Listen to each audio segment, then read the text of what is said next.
just want to take a few minutes here to film a quick video to speak to the good, the bad, and the ugly of homesteading. And you're probably going, what? Thought it was all great. It is wonderful. Homesteading is wonderful. Raising your own, is the way to go. What I feel that people of today do not understand is the hard labor that's involved with it. It has taken me several years to understand that myself because I didn't grow up with that. I grew up around it, but not necessarily in it. Does that make sense?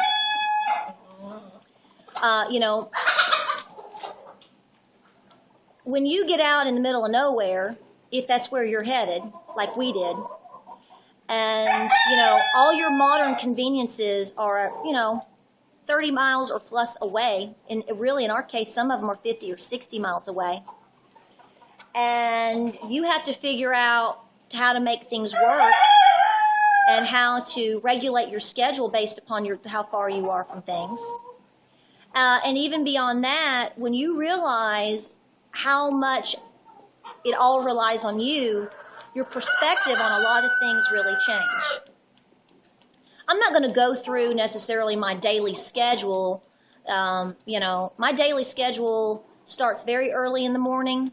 A lot of times I get up and get my husband off to work and do certain things. Sometimes I might lay back down, depending on what's been accomplished, because I also understand I can't run myself down. But then once we're up, we're going, and it does not stop until after dark.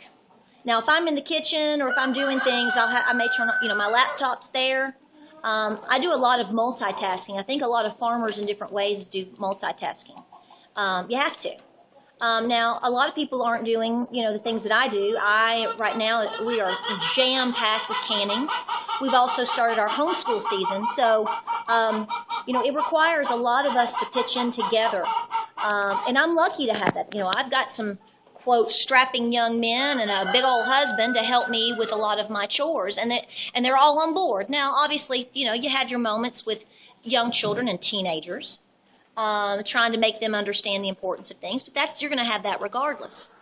But the point that I'm making to you is, for example, and this is coming straight out of the gate, I was offered 3 really good tickets to a university football game coming up this weekend.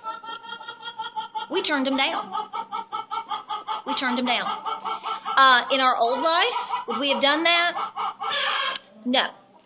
In this life, yes. Now, some of you are probably thinking, well, you need to learn to get away and have some fun. You need to lighten up. Maybe so. I don't think so. I think it's just a different set of priorities. And for those that aren't doing the things that we're doing, this isn't going to make sense to you. It may not. For me to go 2 hours away, whether I have a babysitter for my children or not, is irrelevant. The time that it takes and the commitment that it takes to prepare and have my house and farm set up for me to go and do something like that is you have to start weighing things out. Is this worth all of that? Because being away from the farm when you have a lot of animals reliant upon you is a big deal, especially when it's 90 degrees outside or the potential of a bad thunderstorm. There's a lot of variables that people just don't understand. It's not like having an indoor dog thrown in the kennel, or the cat, throw a little extra food down and she's got a litter box. It is not that way. When we live this is speaking to someone that perhaps will homestead on my scale, having a dairy cow. Maybe you have some horses, several goats. Maybe you have, 30 chickens. There's a lot of variables and different things that can happen in your absence. So you have to start making choices. If I'm going to be away for a long time, I have to totally plan my day from morning to when I leave around my feeding schedule. I have to plan in my head, okay, we have a kind of a feed time here, and I have to supplement here. There's a whole level of planning that goes with it. So you have to start picking and choosing your battles as far as, is this worth leaving my home? For us, on a level of self-sustainability level, and the fact that we know we have an upstarting farm, and, our animals are, I think somebody jumped up there. Our animals are extremely important to us in our livelihood as far as, they're making a major impact and dent, a positive one, on our food supply. Seeing some guys run around a football field for 6 hours and tailgating does not compare to that. And this is even coming from, having a husband that played college football. So, he sees the importance. He says, don't worry about it. Because I felt guilty to a degree, and I left the decision up to him. I said, we can plan accordingly, because that's a special treat, right? And, even with him, babe, it's not worth it. I'd rather be home. I'd rather be in the safety and comfort of my home. I would rather know the animals are taken care of. I will make pizzas and watch it on TV. That's a big change. That's a big change. So I'm just giving that little instance because that was big to me to know that we're turning things down. Not because we think they're bad, but because it in the scheme of everything, it doesn't fit in our life anymore. And it may not in yours.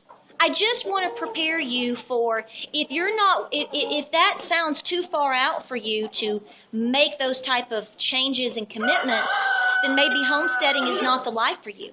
We didn't go to the beach this year. We're home.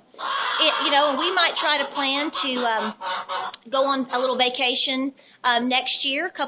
Instead of going for 7 to 10 days away, it may be 3 or 4. Instead of going somewhere that 12 hours away, it may only be 6. Things change because we're going to have to find somebody. I'm going to pay somebody to come and stay with my animals, and I'm going to have to train them.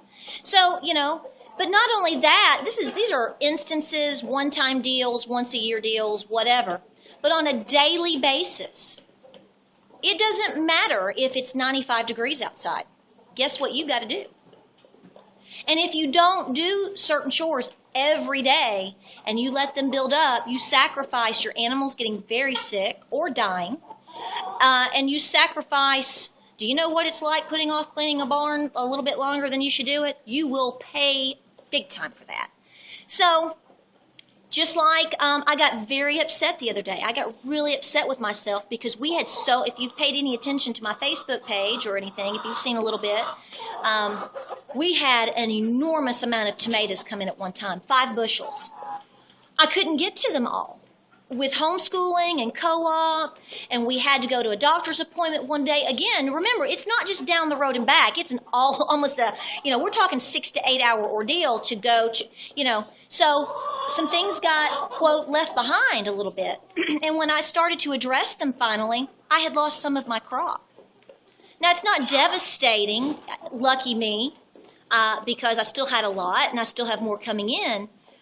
But I lost some of that, and I had to really analyze. We're analyzing as we start going through more seasons, and we are adding more things to whether it's more crops, whether it's more animals, more buildings, whatever we're doing, we have to analyze the time commitment that it takes to, deal with those or prep those.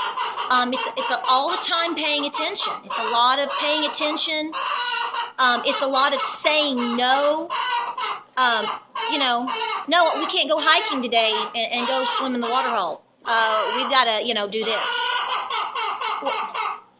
So, I just want everybody to, and there's 100 million different examples I can give as far as what I'm talking about. I just want you to understand that there's a whole lot of positives and surplus and blessings that are in homesteading. But, if you've got 2 tomato plants and 1 hen, you're probably not going to be put out that much. But if you really go for it, which I do encourage you to do if that's your calling, and I always tell you to pray about it, understand and know up front that it is a major commitment. And it's not just a commitment for you, but it impacts your family. And it will impact your social life as far as your friends, because some people just don't understand. They don't understand. They understand a little bit better now. I think as some of my family or friends have come up more, and they see more of what we do, and they kind of bond with what's going on here. They're like, okay, I get it. They get a bigger picture. So I hope this helps. I hope it wasn't too wordy and too rantish and too long, but I just like to know, as I'm in here, I'm about to go dig up the rest of the sweet potatoes. I've got the kids finishing up their assignments. I have to can tomatoes. I'm going to sweep out the barn today. We're going to do some rotations. We're planning more fencing. I got to get down. I got to move different things in the garden, because how am I going to cover? Where am I going to finally put in my fall garden? I mean, it's constant. There really is no slowdown. So think about those things. I hope it helped. If you have any questions, let me know. And y'all have a good day. And I hope your harvest and your canning and everything is just going really great for you this year. Put it all away. We'll talk to you soon. Thanks.